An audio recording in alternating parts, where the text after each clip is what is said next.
اسی طرح اللہ تعالیٰ کار نبوت کے لیے، نبوت کے کام کے انجام دینے کے لیے لوگوں کو چنتا ہے۔ سمجھ رہی ہو میری بات؟ جس طرح نبی بنانے کے لیے اللہ خود سے سلیکٹ کرتے ہیں کہ یہ اس میں نبوت کے پوٹینشیل ہے، اس کو نبی ہم بنائیں گے، یہ نبی بنائیں گے، یہ ابراہیم کو بنائیں گے، اسماعیل کو بنائیں گے، یحییٰ اور زکریا کو بنائیں گے، اسحاق اور یونس کو بنائیں گے، یہ اپنی محنت سے نہیں، اللہ نے چن لیا۔ اسی طرح جو نبوت کا کام ہے اس کے انجام دہی کے لیے بھی اللہ تعالیٰ اپنے بندوں میں سے کچھ لوگوں کو چنتا ہے نا، کہ یہ کام ہے تو یہ مریم کے لائق ہے، یہ ذمہ داری مریم ادا کریں گی، یہ ذمہ داری فاطمہ ادا کریں گی۔ اس کام کے لیے عائشہ منتخب کی گئی ہیں، اس کام کے لیے خدیجہ منتخب کی گئی ہیں، اس کام کے لیے صفیہ ہیں، اس کام کے لیے رفیدہ ہیں، اس کام کے لیے ماریہ ہیں، اس کام کے لیے جویریہ ہیں۔ اسی طرح اس کام کے لیے عمر ہیں، اس کام کے لیے علی ہیں، اس کام کے لیے خالد ہیں، اس کام کے لیے ابو عبیدہ ہیں، اس کام کے لیے حمزہ ہے۔ تو یہ اللہ اپنی تقدیر اپنے علم کے مطابق چنتا ہے۔ تو اگر آپ یہاں ہیں تو اس میں آپ کی کوششوں سے زیادہ آپ کی تقدیر کو دخل ہے۔ اور یہ سمجھیے کہ اللہ نے ایک احسان تو یہ کیا کہ تمہیں اور ہمیں مسلمان گھر میں پیدا کر کے مسلمان بنا دیا، ورنہ پتہ نہیں مسلمان ہوتے کہ نہیں ہوتے، شاید نہیں ہوتے۔ 99% توقع یہی ہے کہ ہم لوگ بھی سڑکوں پر گھومتے، شاید کوئی جے شری رام کرتا، کوئی ابھی کمبھ کا ڈبکی لگا رہا ہوتا، یہ صورتحال ہوتی ہماری بھی ہوتی نا، لیکن اللہ نے مسلمان گھر میں پیدا کر دیا۔ دوسرا احسان کیا کہ آپ کو اپنے کام کے لیے چنا۔ یہ جو کام آپ کر رہی ہیں یہاں، یہ وہ کام ہے جو اللہ کا پسندیدہ ہے، اللہ کے نبی کا پسندیدہ ہے۔ تو یہ آپ اپنے اختیار سے بظاہر آئی ہیں، لیکن سچی بات تو یہ ہے کہ اللہ نے آپ کو یہاں بھیجا ہے۔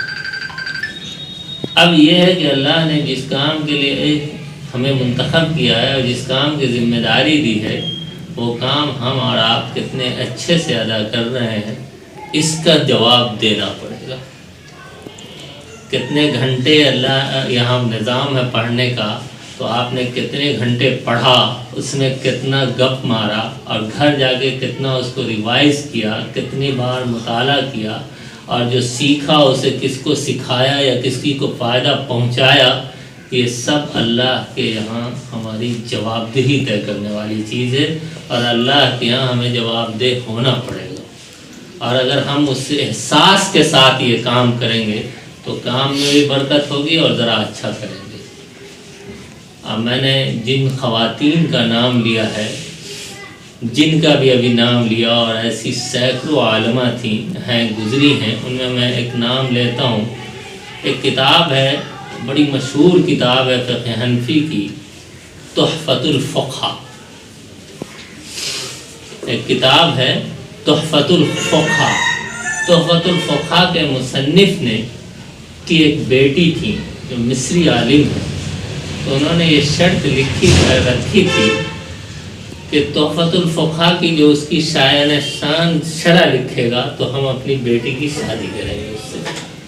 وہ اتنی زبردست عالمہ تھی، وہ بھی فاطمہ نامی تھی، تو عالمہ تھی کہ اس کی شادی کی شرط رکھا اس کے والد نے کہ اس کتاب کی شرح لکھنا۔ متعدد لوگوں نے لکھا لیکن فاطمہ نے ریجیکٹ کر دیا۔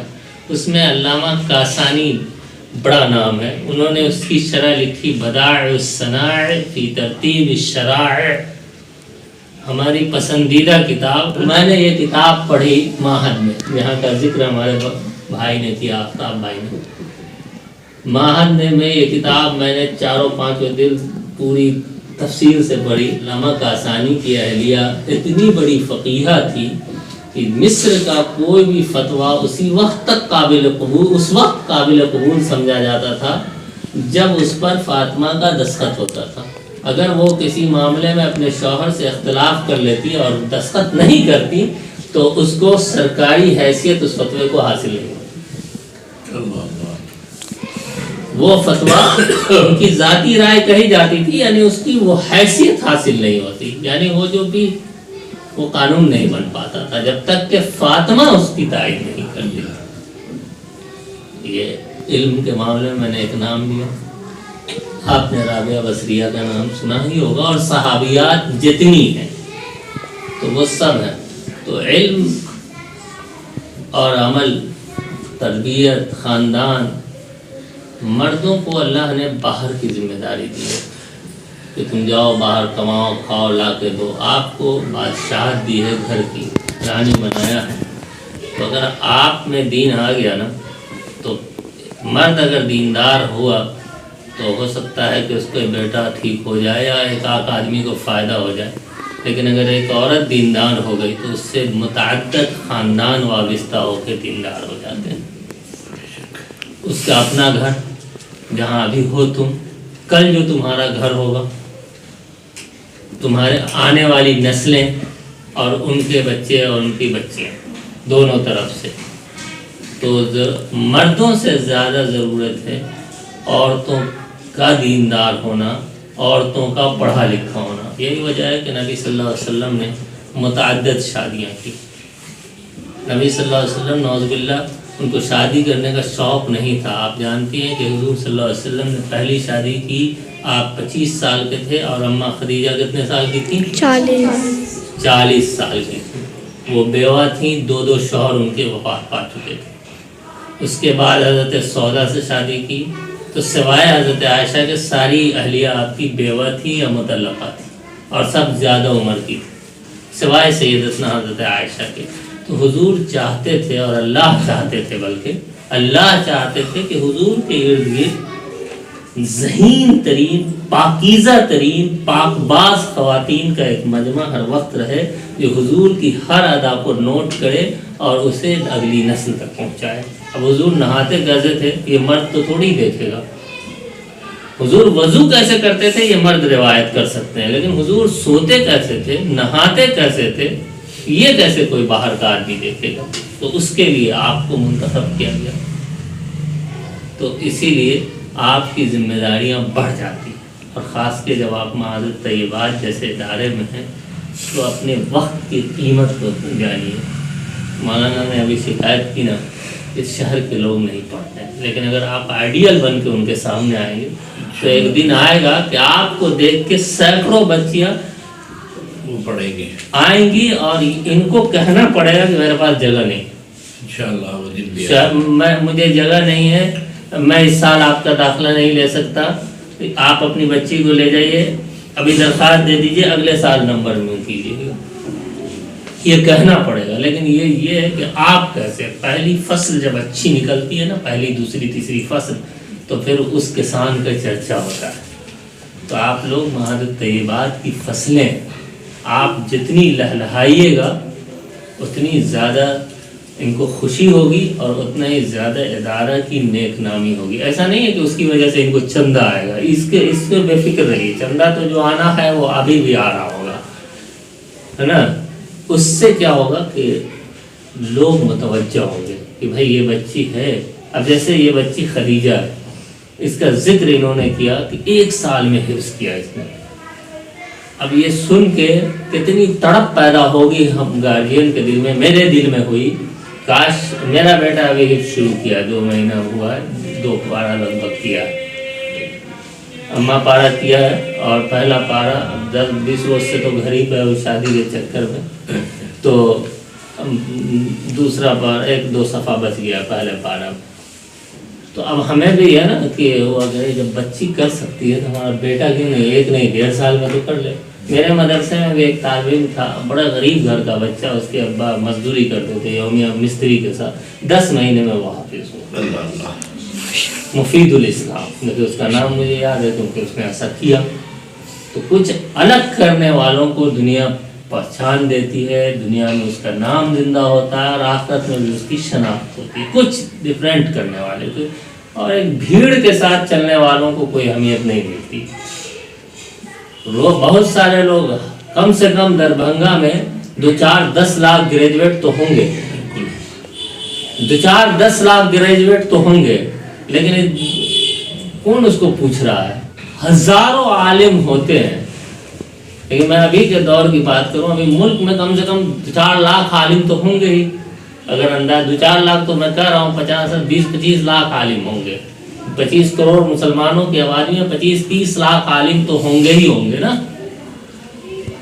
لیکن بتاؤ تم اپنے گاؤں کے بھی بعض عالم کو نہیں جانتی ہوگی، لیکن 1-2 نام ایسا ہے جو پورا ملک جانتا ہے. میں ایک نام لوں، مولانا خالد سیف اللہ کا جانتے ہو تم لوگ؟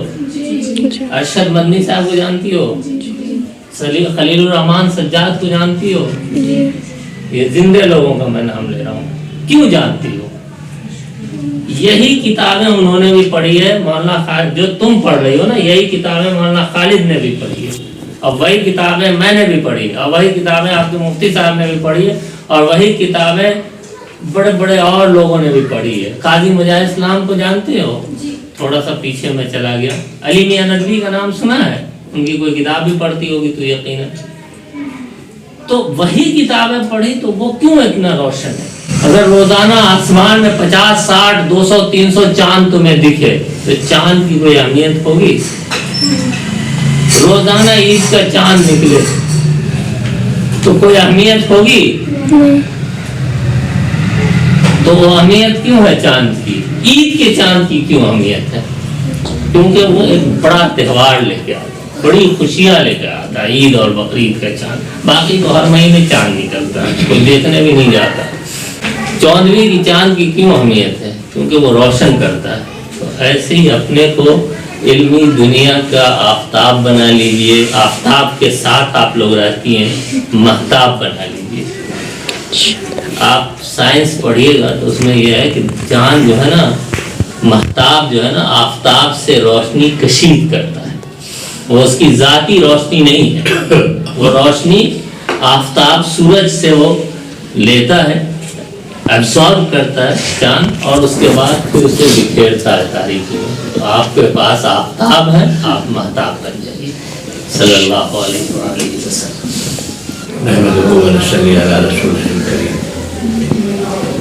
ہمیں فخر ہے بیٹیاں کہ آپ عالمہ دین ہونے جا رہی ہیں. آپ کے گارجین کو بھی کے لیے باعث فخر ہے یہ بات کہ آپ انشاءاللہ اپنا کورس مکمل کر کے عالمہ دین ہوگی. اور یہ بات بہت اہم ہے، خاص طور سے آج کے جو حالات ہیں، ان حالات میں آپ کا عالمہ ہونا بہت اہم ہے. آج کل دیکھ رہے ہیں ہمارے دین کی بیٹیاں مرتد ہو رہی ہیں، غیر مسلموں کے ساتھ جا رہی ہیں. یہ بڑا تشویشناک بات ہے، اور یہ ہم سب کی ذمہ داری بنتی ہے، اور آپ کی تو خاص طور سے زیادہ ذمہ داری بنتی ہے کہ آپ کو ایک رول ماڈل بن کے پیش کرنا ہے اپنے آپ کو. اور یہ جو فتنہ ہے، اس فتنے میں آپ کا کردار بہت اہم ہوگا، ہے نا. آج دین سے بے رغبتی کتنی بڑھتی جا رہی ہے، اس کی وجہ یہ ہے کہ دینی تعلیم سے دوری ہے. الحمدللہ آپ لوگ اس تعلیم سے جڑی ہوئی ہیں، آپ کو اس بات پہ فخر کرنا چاہیے، اور یہ بہت ہی خوشی کی بات ہے. یہ اللہ کو بہت پسند ہے کہ کوئی ہے جو ہمارے دین کا بیڑا اٹھایا ہے. یہ ہماری جو بیٹیاں ہیں، یہ مستقبل میں ہمارا نام روشن کریں گی. ہم سب چیزوں